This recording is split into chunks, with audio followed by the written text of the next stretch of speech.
તારું મન જે છે ને અહીંથી ઉખાડને અહીં લગાડી દે, બસ બધું બાકી બધું આગળનું કનેક્શન બધું તૈયાર જ છે. આ સહજ માર્ગ છે, આ સહજ માર્ગ છે. અને જો એને તમે ચક્કરમાં ચડાવવા માગો તો પછી જેટલા ચક્કર ચડાવો એટલા ઓછા છે. એટલે પેલો ઋષિ કહે છે જિંદગીમાં થોડુંક સંગીત હોવું જોઈએ.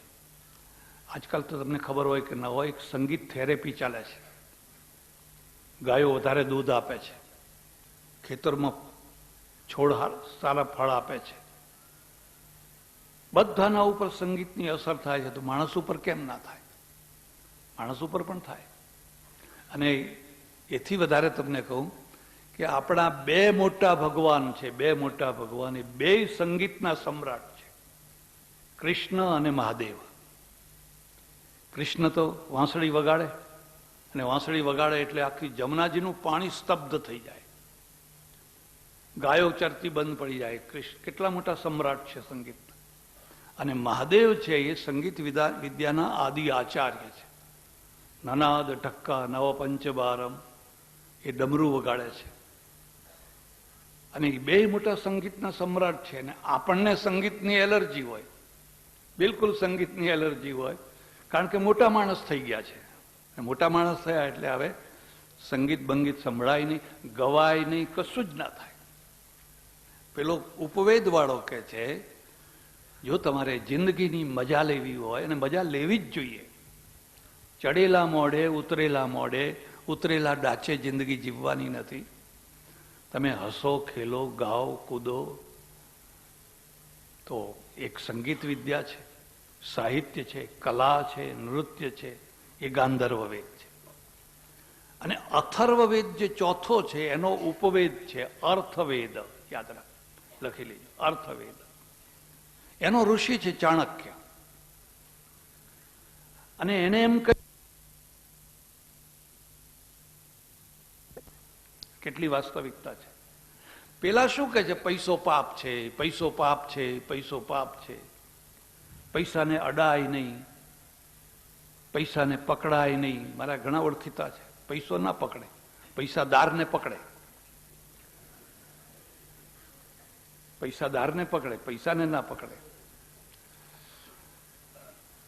પેલો કે છે નહીં, જીવનની કરોડરજ્જુ છે ને એ પૈસો છે. અને જો પૈસો નહીં હોય તો જીવન ખોઈ બેસશો. એટલે એને પૈસા અર્થને આખો અર્થવેદ બનાવી દીધો, ઉપવેદ બનાવી દીધો, અર્થશાસ્ત્ર બનાવી દીધું. આ વૈદિક ઋષિ માર્ગ છે. ચાણક્ય પોતે સાદું જીવન જીવે છે, સરળ જીવન જીવે છે. પણ એનું એક સૂત્ર ખાસ યાદ રાખવા જેવું છે, પ્રજા હંમેશા વૈભવી જીવન જીવતી હોવી જોઈએ. જો કેટલી ઉલટી વાત છે. તમારા વૈભવમાંથી બીજાને રોજી મળે છે. જો તમે બધા સાદું જીવન જીવતા થઈ ગયા, દેશ ભિખારી થઈ જશે, દેશ ગરીબ થઈ જશે. તમારે ગાડી નથી તો ડ્રાઈવરને રોજી નથી, ગેરેજવાળાને રોજી નથી, કોઈ નથી. આટલી ચડ્ડી પહેરો ને આટલી બંડી પહેરો તો દેશ ખલાસ થઈ જશે, બરબાદ થઈ જશે.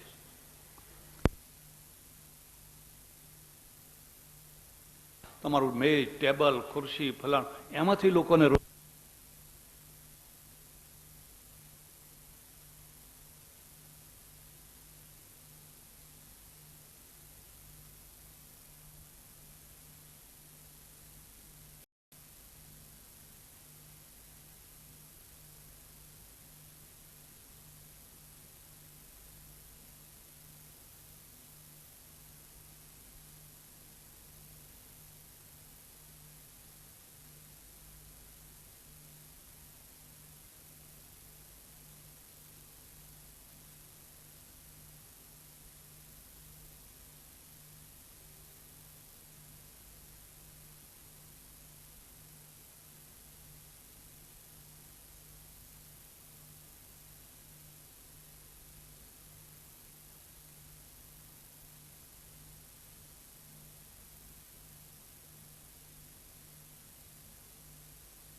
અત્યારે 25 લાખનો ભાવ ચાલે છે. અહીંયા એટલો જ ચાલતો હશે, પણ પેસી જ જાઓ, બીજી વાત નહીં. તમારે તો એક વાણિયા આવે, મેં એને કહ્યું તારે 4 છોકરા છે, એકાદ છોકરાને તું અમેરિકા મોકલી દે. ત્યારે 10 લાખનો ભાવ ચાલતો હતો. મને કે 10 લાખનું વ્યાજ કેટલું આવે? દાળ ભાત રોટલી શાક અહીં જ બેઠા બેઠા ના ખાય. હવે નહીં મોકલે. કેમ નહીં મોકલે એનું પણ કારણ કહું તને. એમના ત્યાં ચાંદલો કરવાનો થાય લગ્નમાં, તો એ ચોપડો જુએ. એ 1 રૂપિયો કર્યો હોય એટલે 1 રૂપિયો જ કરવાનો, એકના ઉપર 2 ના કરાય. એની જરૂરિયાત 1 રૂપિયાની છે. જ્યાં તમારી જરૂરિયાત ઓછી થઈ નહીં કે તમારો પુરુષાર્થ આપોઆપ ઓછો થઈ જશે, અને પુરુષાર્થ ઓછો થઈ જશે એટલે ઉત્પાદન ઓછું થઈ જશે, અને ઉત્પાદન ઓછું થઈ જશે એની અસર આખા દેશ ઉપર પડશે. એટલે અમે વારંવાર લોકોને ઉપદેશ આપીએ કે ભાઈ સાદું જીવન, સાદું જીવન બરાબર ખોટું નથી, પણ તમારી શક્તિ હોય અને છતાં તમે સાદું જીવન જીવો તો તમે અર્થતંત્રને નુકસાન કરો છો. અને કુદરતે, પરમેશ્વરે જેવી વ્યવસ્થા કરી છે કે તમને નવું નવું નવું નવું નવું ખરીદવાનું મન થયા જ કરે. 3 વર્ષ પહેલાં ગાડી લાવ્યા છો ને હમણાં નવો મોડલ આવે એટલે થાય કે આ લાવો આપણે. આ કુદરતી વ્યવસ્થા છે, અને તમે લાવો એટલે ફેક્ટરી ચાલે. મારા એક ઓળખીતા સજ્જન છે, હમણાં એમણે 50 વર્ષ જૂની એમ્બેસેડરનો મોડલ હમણાં રિટાયર્ડ કર્યો. મેં કહું આને 50 વર્ષ થયા. ના કે હજુ 2-4 વર્ષ તો ચાલે એવી છે. હવે એ એને ડાપણ માને છે. પેલો અર્થશાસ્ત્ર છે, અર્થતંત્ર વાળો છે, કહે છે કે તમે જેટલો બજારમાં પૈસો નાખો છો એટલું જ એ રોજી ઊભી કરે છે. તમે નથી નાખતા ત્યારે તમને પોતાને એમ લાગે છે કે હું પૈસો બચાવું છું, બીજી તરફ અર્થતંત્ર ડૂબી રહ્યું છે.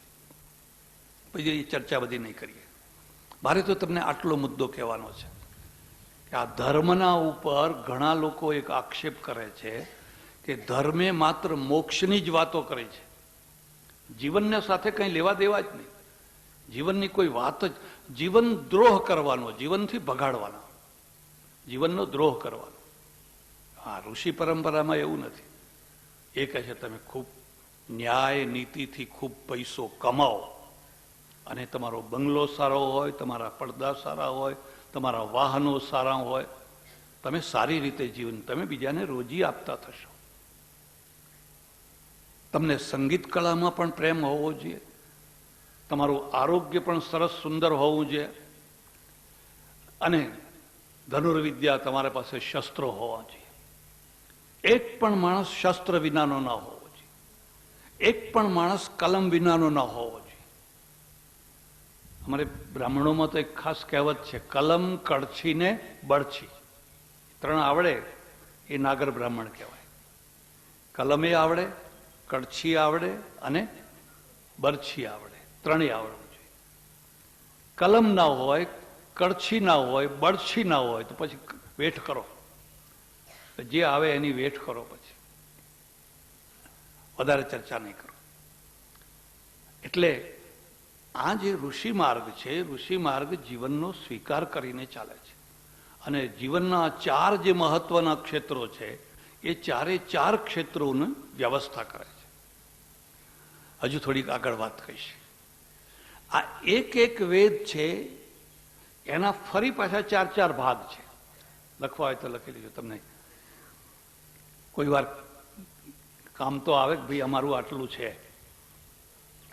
એક છે એને સંહિતા ભાગ કહે છે, બીજું છે એને આરણ્યક કહે છે, ત્રીજું છે એને બ્રાહ્મણ ભાગ કહે છે, અને ચોથું છે એને ઉપનિષદ ભાગ કહે છે. આ એક વેદના 4 ભાગ છે. એટલું મોટું સાહિત્ય છે, એટલું મોટું સાહિત્ય છે, એટલું મોટું છે, પણ દુર્ભાગ્ય એ છે કે લોકો સુધી એને પહોંચવા ના દેવાય. કુરાન લોકો સુધી પહોંચ્યું છે, છેવટના માણસ સુધી. બાઇબલ છેવટના માણસ સુધી પહોંચ્યું, પણ વેદ ના પહોંચ્યા. તમારાથી ના ભણાય, તમને અધિકાર નહીં, તમને અધિકાર નહીં, તમને અધિકાર નહીં. અને માત્ર જેને અધિકાર હતો એણે એનો ઉપયોગ જ ના કર્યો.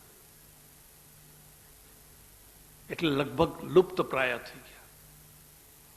એટલે એક એકના ફરી પાછા 4 ભાગ છે. ફરી બોલું છું, લખવાનું બાકી રહ્યું હોય લખી લેજો. સંહિતા ભાગ એટલે એને મંત્ર ભાગ પણ કહે છે.